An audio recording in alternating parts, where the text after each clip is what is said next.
Aloha, it's Kiana, and here are today's top Hawaii headlines from the editors at the Honolulu Star-Advertiser.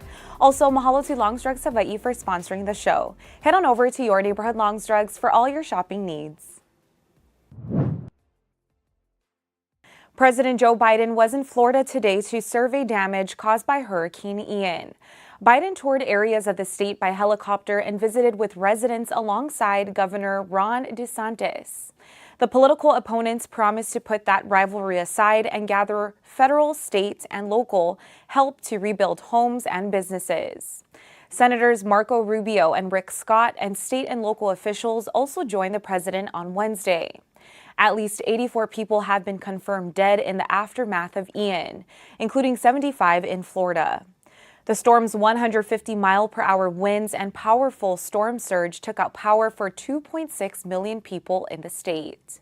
Many are still waiting for their electricity to be restored, and others are unable to get food and water.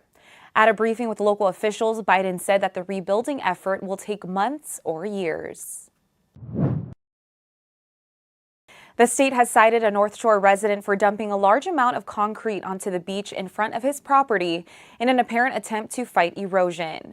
Josh Van Emerick, the owner of Kailua Cocktail Bar Gas Lamp, purchased the property on Kinui Road in December for $1 million. The house is among a strip of beachfront properties at risk of severe damage from constant heavy surf.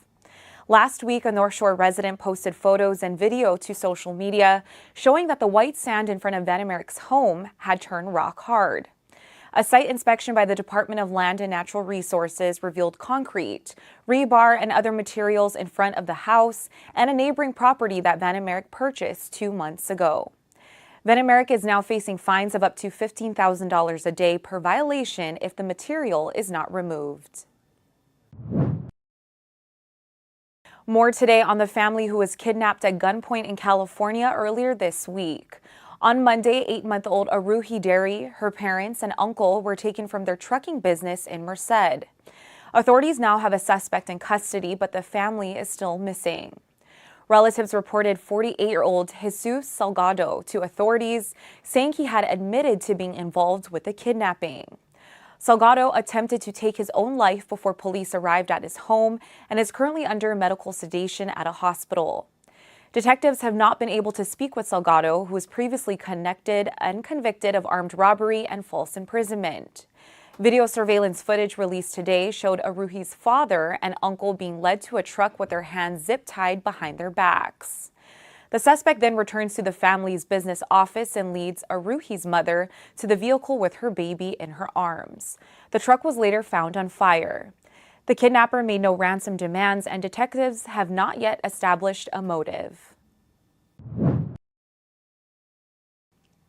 The Hawaii Department of Health today reported 8 new coronavirus-related deaths and 1,273 new infections over the trailing week. That figure includes reinfections. Hawaii's COVID-19 death toll stands at 1,694, and health officials have recorded 357,232 cases since the start of the pandemic. The 7-day average of new cases stood at 166, up slightly from the 164 cases reported on September 28th. The actual daily average of new cases is estimated to be 5 to 6 times higher due to unreported home test results. The state's average positivity rate increased from 5.7% last week to 6.3% this week. By island, there were 910 cases reported on Oahu, 109 on Hawaii Island, 121 on Maui, 90 on Kauai, 4 on Molokai, and 3 on Lanai. Another 36 infections were reported outside the state.